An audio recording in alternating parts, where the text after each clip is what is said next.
그래서 이 염증을 또 유발한다는 측면에서도 소고기보다 감자 단백질이 더 낫다라고 할 수 있습니다.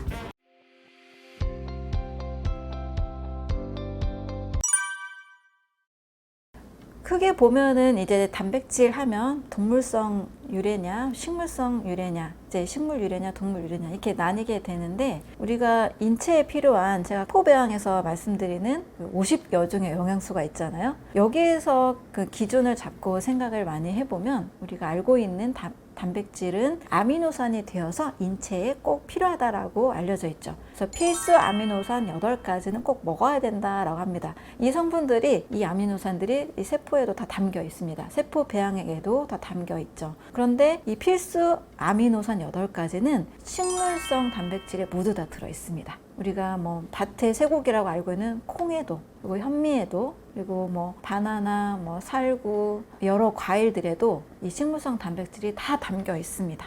무려 아스파라거스라는 이 식물에는 27%가 단백질이거든요. 쉽게 접할 수 있는 뭐 사과나 뭐 오렌지나 이런 귤에도 미량이라 할지라도 단백질은 다 담겨 있습니다. 그래서 사람의 소화효소로 잘 소화시킬 수 있는 단백질은 식물성 단백질이고, 우리가 과일, 채소, 또 콩이나 통곡식을 선택할 경우에는 이러한 단백질이 절대 결핍되기는 어렵다는 거죠. 오히려 단백질 결핍증은 전체적으로 식사량이 적을 때, 거의 기아 수준의 그런 식사를 하지 못하는 상황에서만 발생하는 거지, 일반식을 그냥 하시고 있을 때는 크게 단백질이 부족하지 않습니다. 단백질이 과잉이 돼서 오히려 병에 걸리게 되는 거죠. 저는 이제 영양과 해독을 기본으로 하는데, 좋은 영양을 섭취하기 위해서는 반드시 어떤 음식을 먹었을 때 완전히 소화를 시켜야 됩니다. 완전히 소화시키지 않으면 찌꺼기가 남게 되고, 그 찌꺼기들은 몸에 독소로 작용을 하게 되는 거죠. 동물성 단백질, 소고기의 단백질은 우리가 과식을 해보면 더 확실하게 알 수가 있는데, 완전히 소화가 되지 않은 단백질 때문에 단백질의 어떤 대사산물인 뭐 황화수소라든지 암모니아, 요산, 요소 이런 성분들이 많이 생기게 돼요. 이런 성분들로 인해서 우리 몸의 해독장기인 간은 굉장히 많은 해독을 해내야 됩니다. 소고기 단백질을 정말 1년에 손에 꼽을 정도로 먹게 된다라면 뭐 크게 해로움은 없겠지만, 이게 너무 중요하니까 매끼, 또 매일 밥상에 하루도 지나치지 않고 이걸 드신다라면 몸에 독소가 분명히 쌓이는 몸이 됩니다. 하지만 이제 감자 단백질은 식물성이잖아요.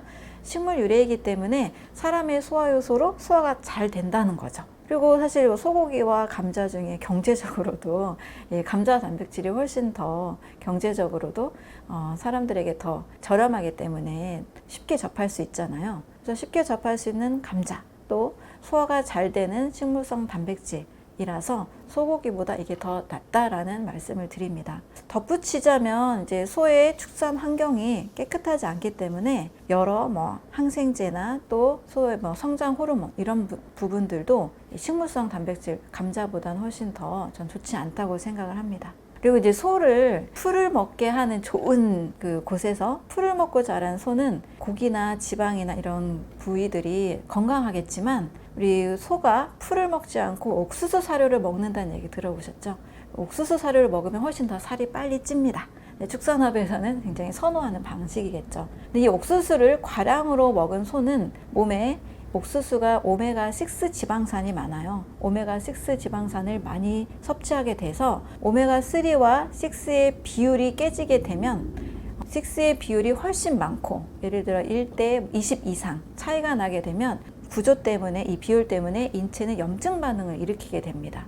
옥수수 사료를 먹고 자란 소를 먹게 되면 염증을 더 유발할 수 있는 그 고기를 먹는 거기 때문에 우리 몸에 염증이 일어나는 것은 결코 좋은 게 아니죠. 저는 이제 암의 시작은 미세 염증이다, 오래된 만성 염증이다 라고 이야기를 하는데요. 그래서 이 염증을 또 유발한다는 측면에서도 소고기보다 감자 단백질이 더 낫다라고 할 수 있습니다. 어떤 분들은 이제 생채식을 강조하는 분들은 뭐든지 생으로 먹어야 된다 해서 뭐 현미도 생으로 드시고 뭐 고구마도 생으로 드시고 뭐 과일이나 야채는 당연히 생이니까 먹을 수 있는데, 저는 굳이 모든 음식을 생으로 먹기에는 좀 많이 힘들지 않을까라는 생각을 합니다. 그래서 우리 감자를 이용한 요리들 많이 있잖아요. 뭐 된장찌개 감자를 넣기도 하고 감자 볶음을 하기도 하고 쪄서 먹기도 하고. 근데 가장 좀 더 좋은 방법은 특별히 양념을 많이 하지 않은 찐 감자 정도 있죠. 이런 찐 감자를 먹을 수 있는 방법이 좀 좋지 않을까 생각을 하고 있습니다. 오늘 아침 밥상. 네, 보통 저는 몸의 3가지 리듬, 질서에 따라서 아침에는 해독의 시간이다라고 생각을 합니다. 그래서 배출의 주기, 해독하는 시간에 가장 좋은 것은 몸의 소화 효소를 자극하지 않고 수분 위주의 음식이 좋다. 그리고 물을 많이 마시라는 것도 물이 온몸을 구성하는 70% 이상의 수분을 차지하고 있기 때문이기도 하지만 노폐물들을 많이 빼주잖아요. 아침에는 저는 수분 위주의 음식을 먹습니다. 물 한 잔을 마시고 그 다음에 먹을 수 있는 수분 위주의 음식은 90%가 수분인 음식이 있어요. 바로 과일입니다. 그래서 과일은 씹는 순간 바로 수분은 흡수가 되고 섬유질 정도밖에 없잖아요. 그래서 특별히 소화 효소를 필요로 하지 않는 정말 편안하고 또 좋은 음식이라 할 수 있죠. 그래서 아침마다 저는 제철 과일 위주로 약 500g 한 접시 가득 식사를 합니다.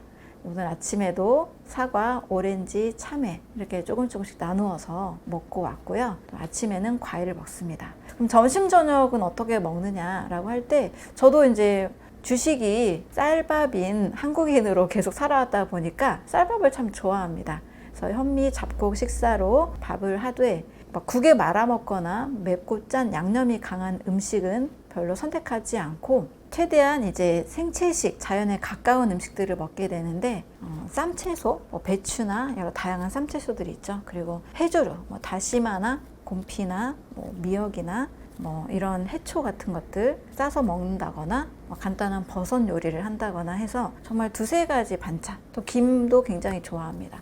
그래서 2-3가지 반찬에 이제 현미 잡곡식으로 간단하게 먹습니다. 근데 저녁도 그렇게 먹거나 가령 바쁜 날에는 저는 바나나나 두유 또는 아몬드 이런 견과류도 바쁜 날에 먹을 수 있는 식사가 되기도 합니다. 도시에 사는 분들이 콜레스테롤이 산화가 됐을 때 또 어떤 많은 염증들에 의해서 이제 갑작스러운 이제 심근경색이나 심장에 문제가 생기기도 하는데요. 에스키모인들도 만약에 도시에 살게 된다면 똑같이 심장병에 걸릴 수 있을 것 같습니다. 자, 그런데 이제 자연에서 에스키모인들은 자연 유래 음식을 드시게 되잖아요. 아무래도 이제 추운 곳에 있다 보니까 동물들의 내장을 먹기도 하고 지방을 먹기도 하고 고기를 드시기도 하는데, 먹어서 생기는 그런 지방이나 어떤 그런 물질들이 바로 심장병을 일으키는 것이 아니라는 이야기가 되겠죠. 활성산소로 인한 산화된 음식들, 이런 것들이 몸에서 염증을 일으켜서 그것들이 이제 혈관벽을 막고 또 심근경색이나 다양한 심장질환을 일으키는 원인이라고 볼 수 있습니다.